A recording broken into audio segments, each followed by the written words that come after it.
Coming up in the Innovation Sandbox today, we're taking a bite out of data with Manta and Talend. We're live in 30 seconds, so grab your shovel and let's go innovate.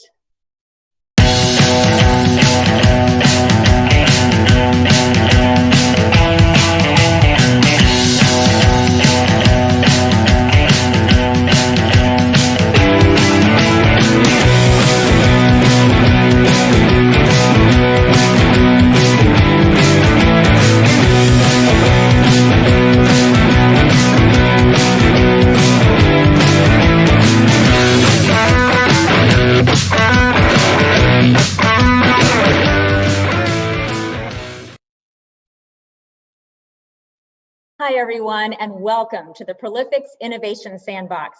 I'm your host today, Kirsten Kraft, and I'm very excited that we have two special guests today talking about how we take a bite out of data. Our first guest is Ernie Ostick. He's the Senior Vice President of Products at Manta. And after that, we'll talk with Rolf Himes. He heads up global channels and alliances at Talend.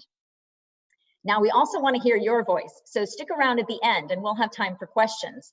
And now a quick operational note about that. If you think of a question during the show, feel free to go ahead and type it into the live chat. So you should see that live chat window. It's either going to be on the right or the bottom of your screen. We'll address all of the questions posted there at the end of the show. So let's get started. First up is Ernie Ostick with Manta. Ernie, welcome to the Prolifics Innovation Sandbox. Thank you very much. We're excited to be here. All right. So let's get started with some basics. Some of the folks watching, they may not know that much about Manta. Your platform, it's all about data lineage and metadata, right? So I'd like for you to spend just a minute to explain what that means, what Manta does, and why is it important to an organization?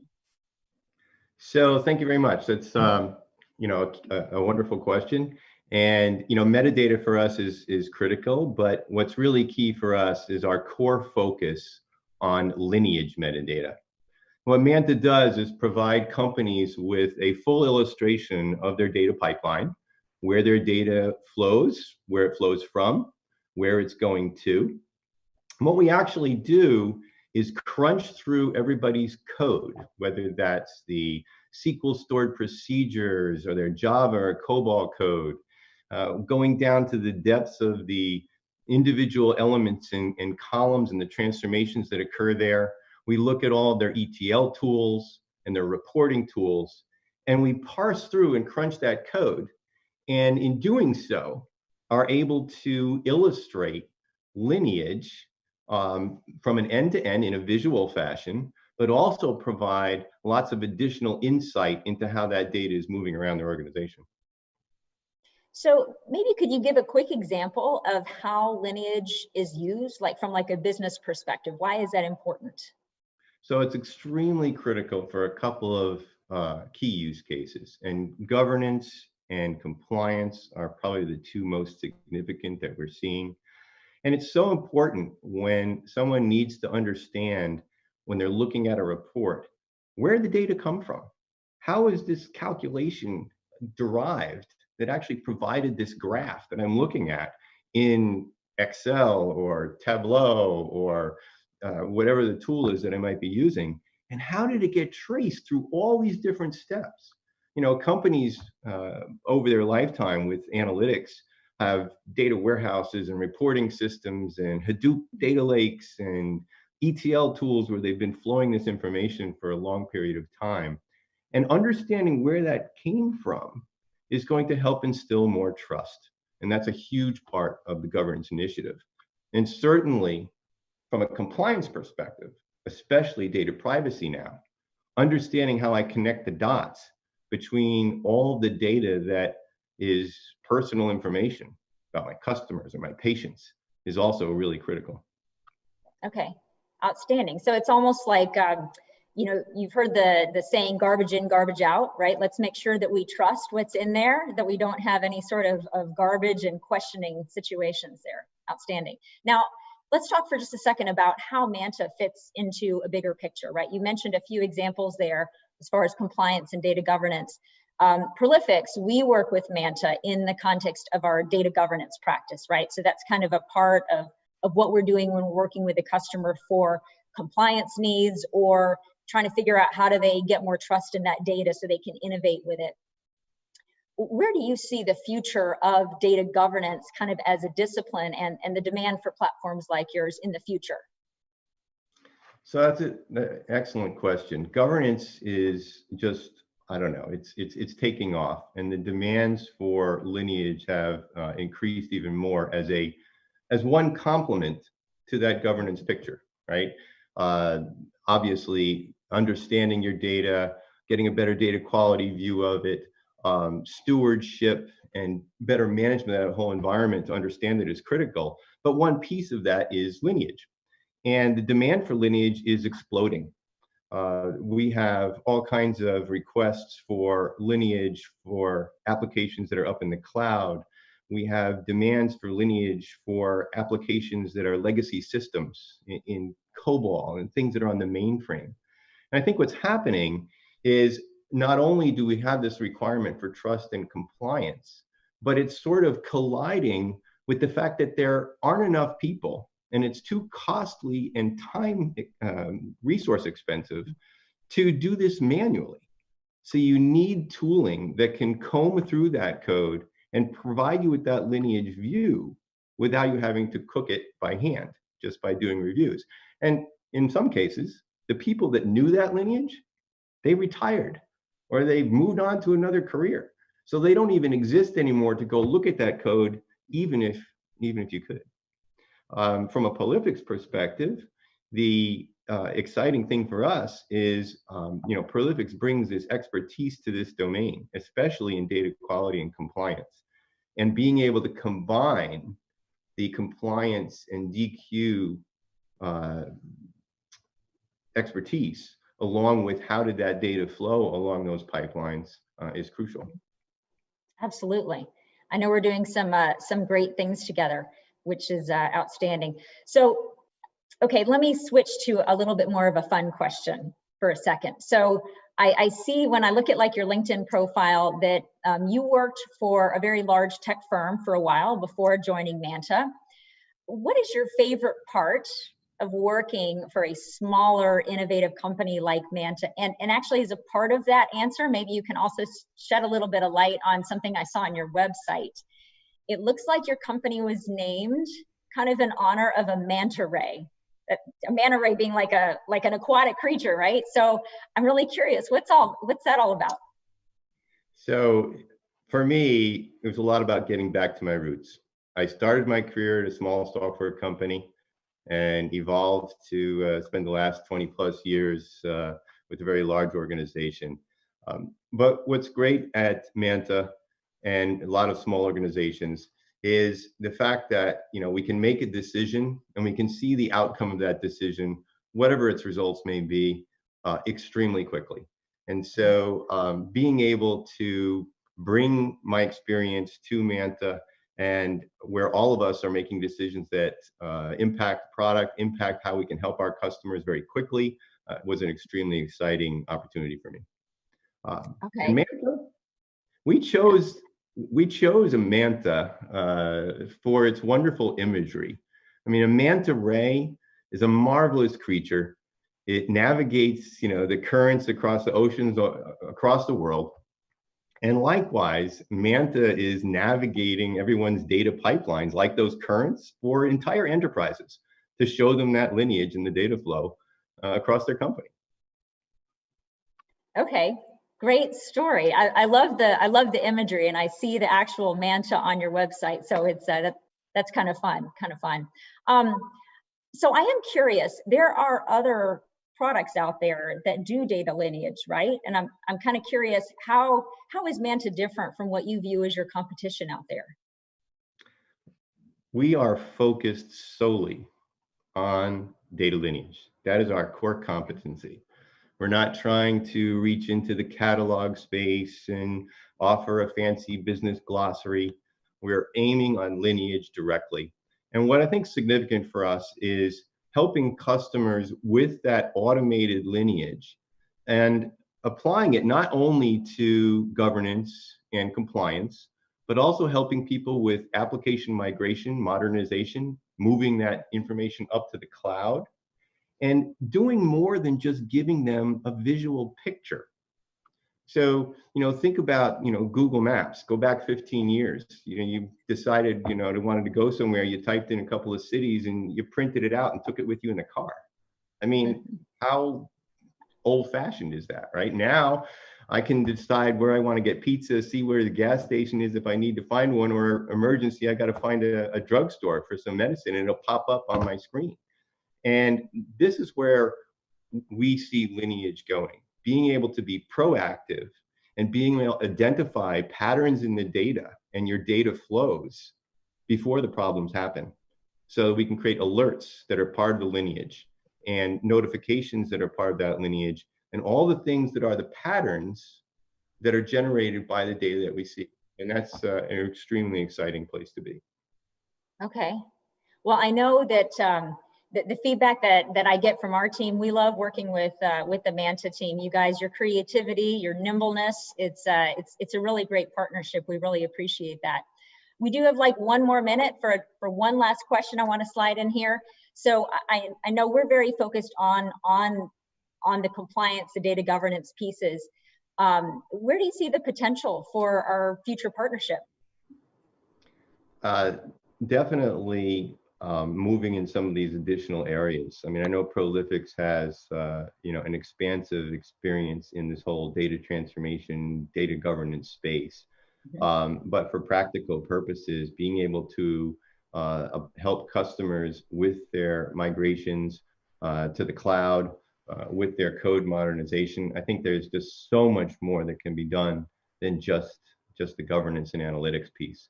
And I think that's where the full experience that Prolific brings to bear will be critical. Outstanding. Well, we're excited to jump right in there with you guys and keep moving this forward for our joint clients. So great. So I think that we're at the point where I'm getting the wrap signal here, and we need to move over to our second guest. So Ernie, thank you so much for joining us. I learned a lot just from this very brief conversation. Make sure you don't go far. Make sure you hang out in the wings, because we need to bring you back for Q&A. Great. Thank you, Kirsten. All right, so now it's time for our next guest. Our next guest is Rolf Himes. He is the Global Channel and Alliances Chief for Talon. So welcome to the Sandbox, Rolf. Good morning, Kirsten. Happy to be in the Sandbox with you. All right, outstanding. Now, we're going to continue on our theme of data governance, right? So we've been working, Prolifics has been working with Talon very closely around data governance solutions, specifically kind of in support of compliance needs. We've got some customers that we work with together that are very focused on that CCPA law, right? The California Consumer Privacy Act. We're starting to see trends there. We're starting to kind of hear noise out there that more states might be doing similar types of laws. And I'm just curious, what do you see in this space? Do you see this as a strategic area of growth for Talon? Absolutely. So CCPA and other regulatory compliance requirements that are being brought or imposed on companies are one side of the story. They're important. They protect customers, they protect their data, and I think it's right. But if you're a company that has to comply to these laws and these regulations, and you just do it for the sake of compliance, you're missing the point. And what we're trying to explain to these prospects and customers is like, well, if you take a second look at it and being able to comply with these regulations actually allows you to distill so much more information and data around what's working, what's not working, how can you optimize your business, how can you understand your business holistically much better, and then the adherence to compliance and regulations is actually almost an afterthought that helps you as a company to make sure that your CFO is not with one foot in jail, which in quotation marks again, but actually your sales and marketing organization have the ability to understand much, much better what's going on in the market and with your customers so that you can react much faster. And COVID has shown us right now that many customers of ours and Prolifics, our joint customers, they're looking at this right now because they have the pressure of the regulation right now, but at the same time they face the pressure of, well, where do I invest my next dollar? How do I make sure that I get through this healthy and stronger than how I walked into a crisis situation as it is there? Okay, so really looking at this compliance requirement as is not just, hey, this is something I have to do, but hey, this is something that's actually an opportunity for me to improve my business going forward. Yes. Are you seeing many organizations really embracing that? You know, are they getting it, or is it just a precious few that really see that vision? It's a twofold answer, probably. I think there's a bunch of companies who have understood for a long time that data is the core. It's a strategic asset. Those companies, for them already today, CCPA or any other regulation is a side product of what they're doing. Mm-hmm. Others are on their journey. And if you think about where we all come from, we all have these disparate data sources. They're sitting all over the company. And tying all of that together and understanding, to Ernie's point earlier, what is the lineage? Where did these data points originate? And who touched them on their journey through the company?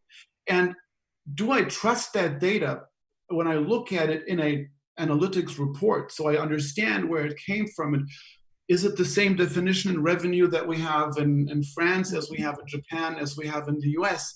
All of these things come together. So what we're seeing right now is that a lot of companies are embracing it more and more, but they are taking a stepwise approach and saying, okay, where's the biggest risk? The biggest risk frequently starts with PII relevant data where they start.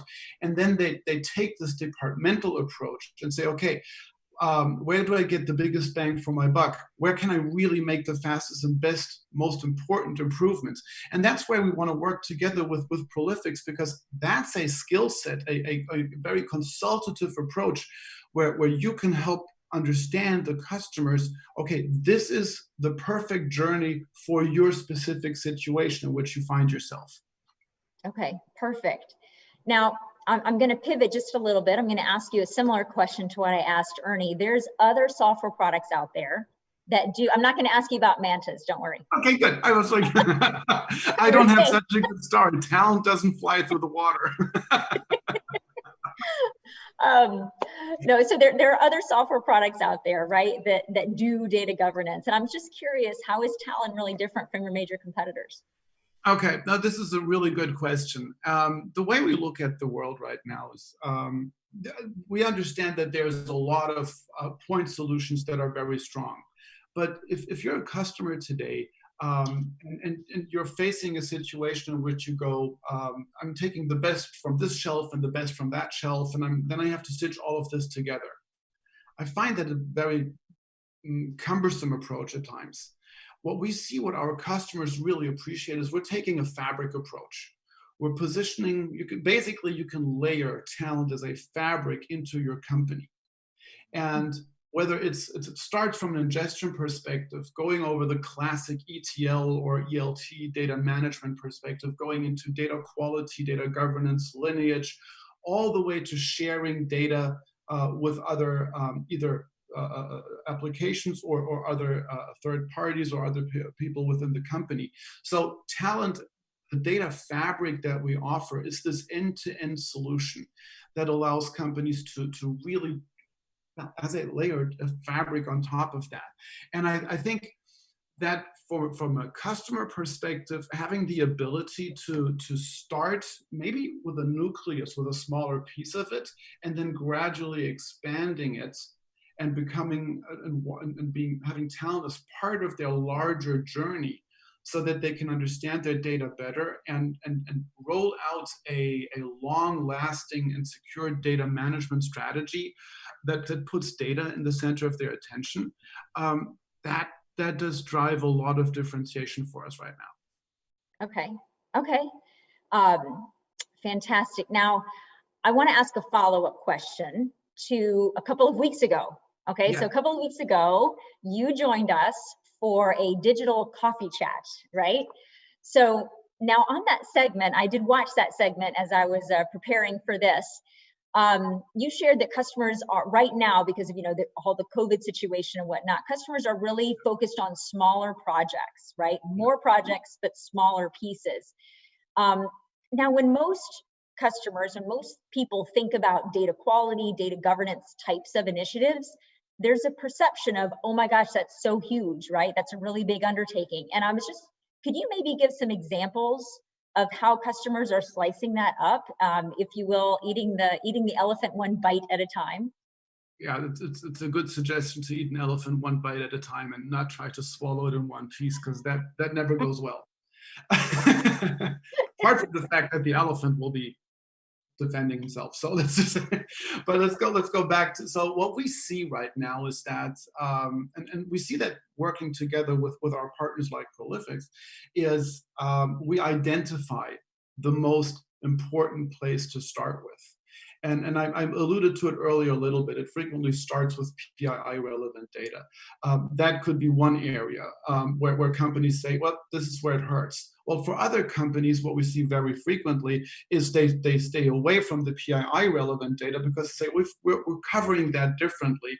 But right now, in this time of trouble, just call it what it is, we want to focus on our sales and marketing data, because with that, many companies can say, you know what, I can reduce my level of complexity, put it aside for a moment, because we've been working on CCPA for a longer period of time, so they already have some level of security around it, at least some, they've encapsulated it.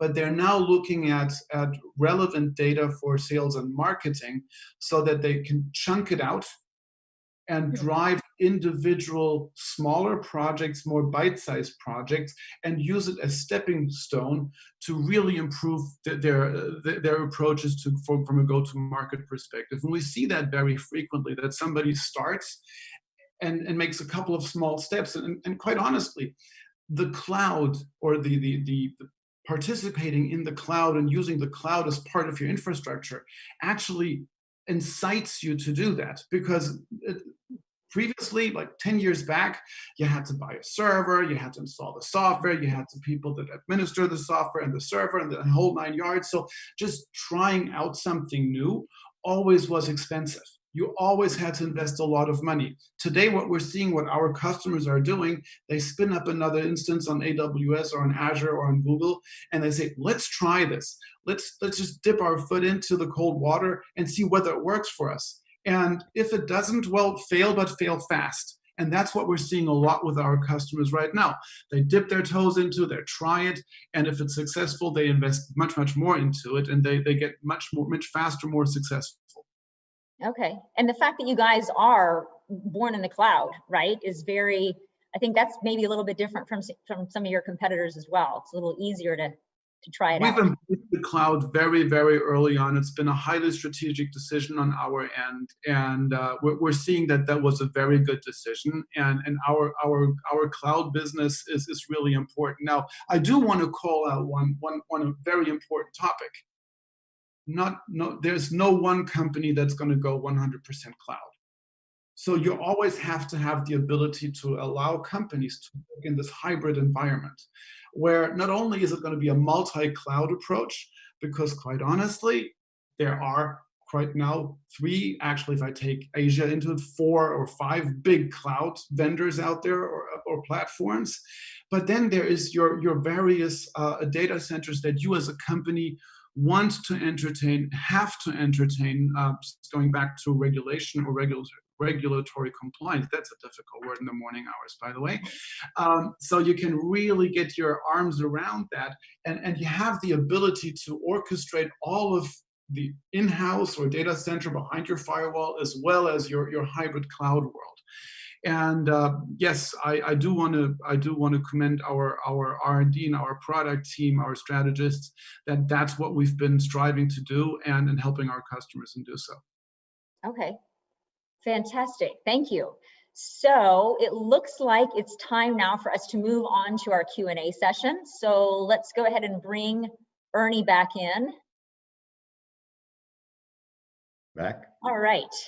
All right. So again, I just want to remind our audience, if you have a question, you can go ahead and type it into the live chat, and it's going to be either on the right side of your screen or the bottom of your screen, depending on your browser that you're using. So, all right. So question number one. So this question is actually for both of you, for both Ernie and for Rolf. So maybe we'll do Ernie first. What type of customer is your favorite? And is there a use case or a project that really kind of stands out in your mind? That's a great question. Our favorite customer. Well, it's usually a site that has a particular pain right now that they're trying to resolve. And it often revolves around one particular application domain.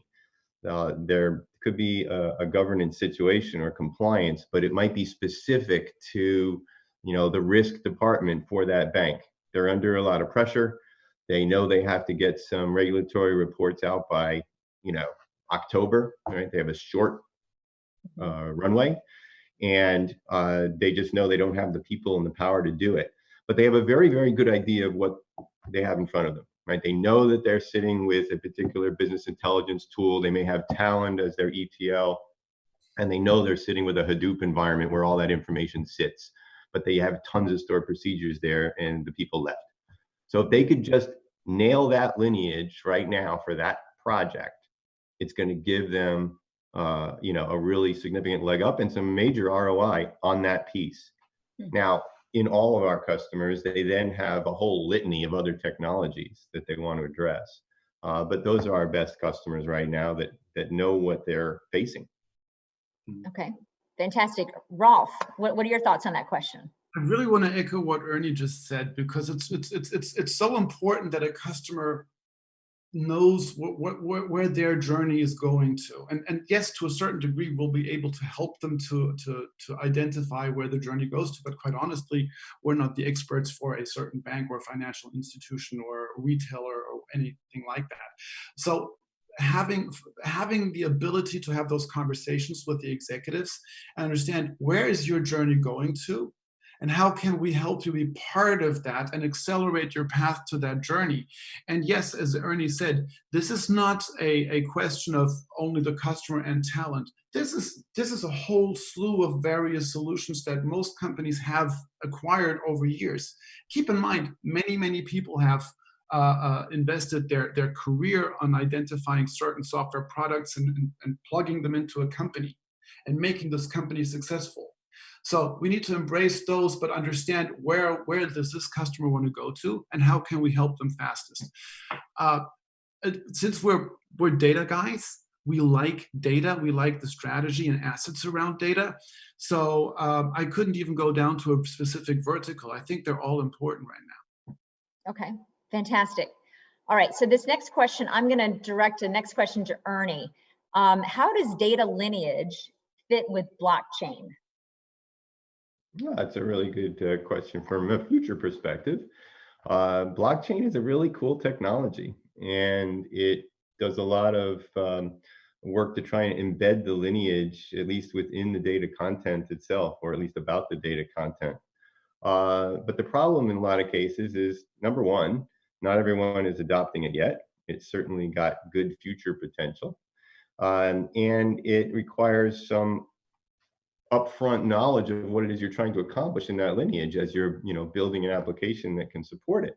So I think it has a lot of future potential to keep an eye on, but the plethora of code that is being developed daily is far outweighing what we can do in the planning for blockchain. So it's got to be in our horizons looking forward, but the ability to absorb and automatically handle all the different code that's legacy, that's out there already, or that is growing every day with new tools and new solutions that are up in the cloud, is still the major hurdle in front of all of us. Okay, all right.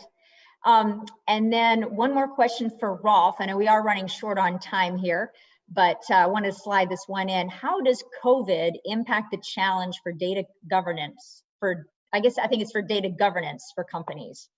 Yeah, maybe that was the whole slicing it up, but go ahead, take that one. I'll make it fast because we only have a minute. You look at democratization of data. Your teams are now disparate. Nobody sits in the office anymore. So with that, you have a plethora of people who have access to data. You need to govern who has access to the data, who touched it, can they see everything, and how do they interact with the data. So COVID has probably been accelerating that problem, or the solution for that problem for most of our customers, because now they need to act very quickly, and they now know that they are that they work in a very highly separate and disparate environment. So this has been, if anything, it's been accelerating this topic. Wow, fascinating. Okay, so we're going to need to wrap. It looks like that's all the time that we've got. Ernie and Rolf, thank you both so much for taking time to come play in the Prolific Sandbox. It was great having both of you here. I really enjoyed our conversations. Now, as a thank you, we do have a fun little gift for each of you. Can we put this up on the screen? All right. So aren't those cool? They're little caricatures of each of you.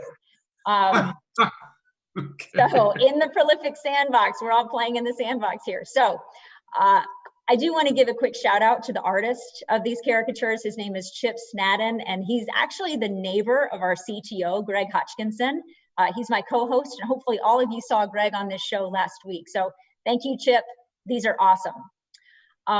And to our audience, thank you for stopping by, and be sure to come back next Thursday, July 23rd at this very same time, because we will be digging for treasure. We're going to be exploring the concept of process mining. And if you aren't familiar with that, process mining, it helps you uncover inefficiencies that are buried in your business processes. And those are probably costing you big dollars. So be sure to join us next Thursday and learn how to dig for that treasure. Until then, keep well and keep innovating. Thank you.